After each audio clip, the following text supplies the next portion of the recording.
আসসালামু আলাইকুম। মন্ডলস কুকিং এ আপনাদের সঙ্গে এসেছি। আজ আমি আপনাদের সঙ্গে শেয়ার করব খুব লোভনীয় একটা খাবার, সেটা হলো সামি কাবাব। তো আমি আজকে সামি কাবাবটা চিকেন দিয়ে বানাবো। তো তার জন্য আমি হাড় ছাড়া চিকেন নিয়ে নিয়েছি, 250 গ্রাম চিকেন নিয়েছি। তার সঙ্গে নিয়েছি 100 গ্রাম ছোলার ডাল, আর নিয়েছি লবণ, এটা নিয়েছি রান্নার তেল, আর কিছু পরিমাণ শুকনো লঙ্কা, এটা আপনারা ঝাল হিসাবে দেবেন, যেমন ঝাল খাবেন। আর নিয়েছি কাঁচা ধনে কতগুলো, আর নিয়েছি রসুন এক টুকরো আদা, আর একটা ডিম, দারচিনি, তেজপাতা, আর এক টুকরো লেবু।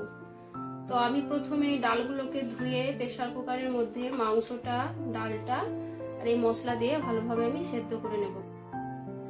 এবার আমি ডালগুলো ধুয়ে নিয়ে এলাম, ধুয়ে একে একে কুকারের মধ্যে সব দিয়ে দেবো, দিয়ে ভালোভাবে সেদ্ধ করবো। প্রথমে আমি ছোলার ডালটা দিলাম,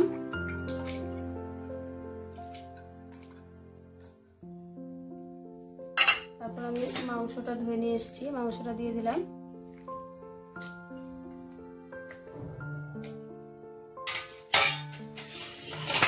তারপর আমি আদা রসুনটা ভালো করে ধুয়ে নিয়ে চলে এলাম, এটা দিয়ে দিলাম।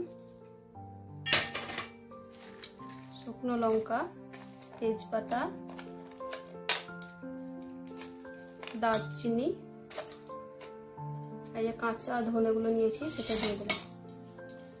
আমি লেবুটা আর ডিমটা রেখে দিলাম, স্বাদ মতো আমি লবণ দিয়ে দিলাম। এবার আমি এর মধ্যে ভালোভাবে পানি দিয়ে ভালোভাবে সেদ্ধ করে নেব। এতে তেল দেওয়ার কোনো প্রয়োজন নেই।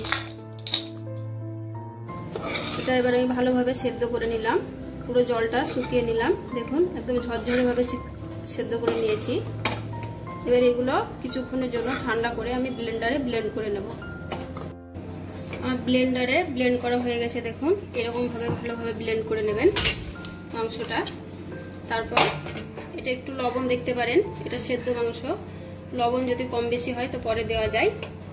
এরপর যেটা আমি লেবুর রসটা ডিমটা রেখেছিলাম সেটা আমি এবার দেব। প্রথমে লেবুর রসটা গেলে দেব,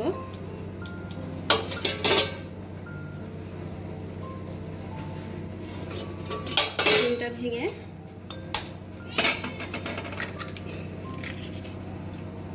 আমার এটা ভালোভাবে মাখিয়ে এবার আমি ভেজে নেব একটা একটা করে।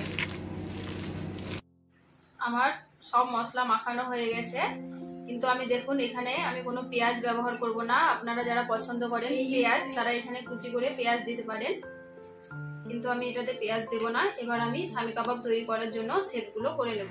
এরকম ভাবে এইভাবে শেপগুলো তৈরি করে নেবেন একটা একটা করে। তারপর নরমাল ফ্রিজে 10 মিনিটের জন্য রাখবেন।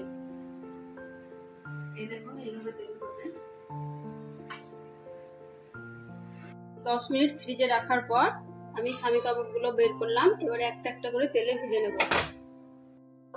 কড়াইটা বসিয়ে দিলাম, কড়াইটা একটু গরম হয়ে গেলে তেলটা আমি দিয়ে দেব। কড়াইটা গরম হয়ে গেছে, এবার আমি তেলটা ঢেলে দেব।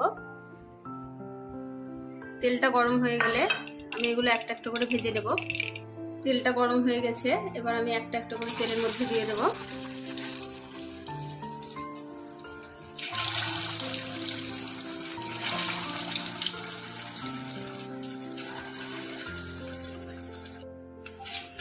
এরকম লাল লাল ভাবে সামি কাবাবগুলো ভাজবেন। এই দেখুন আমার সামি কাবাবগুলো কত সুন্দর লাল লাল হয়ে ভাজা হয়েছে। এখানে আমি একটা ছোট্ট টিপস বলি, এটা আমার লাল হয়েছে তার কারণ হলো আমি মাংসের সঙ্গে আমি শুকনো লঙ্কা একসঙ্গে সেদ্ধ করেছিলাম। আপনারা শুকনো লঙ্কাই সেদ্ধ করবেন মাংসের সঙ্গে, তাহলে কালারটা লাল আসবে। কেউ কাঁচা লঙ্কা কিংবা গুঁড়ো লঙ্কা ব্যবহার করবেন না।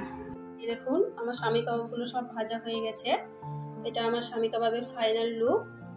তো আমি সামি কাবাবগুলো চিকেন দিয়ে বানিয়েছি, আপনারা চাইলে বিফ কিংবা মটন দিয়েও বানাতে পারেন, তবে এটা সম্পূর্ণ একই প্রসেসেই বানাবেন। আর আমার আরও নতুন নতুন ভিডিও পেতে আমার চ্যানেলটিকে সাবস্ক্রাইব করবেন।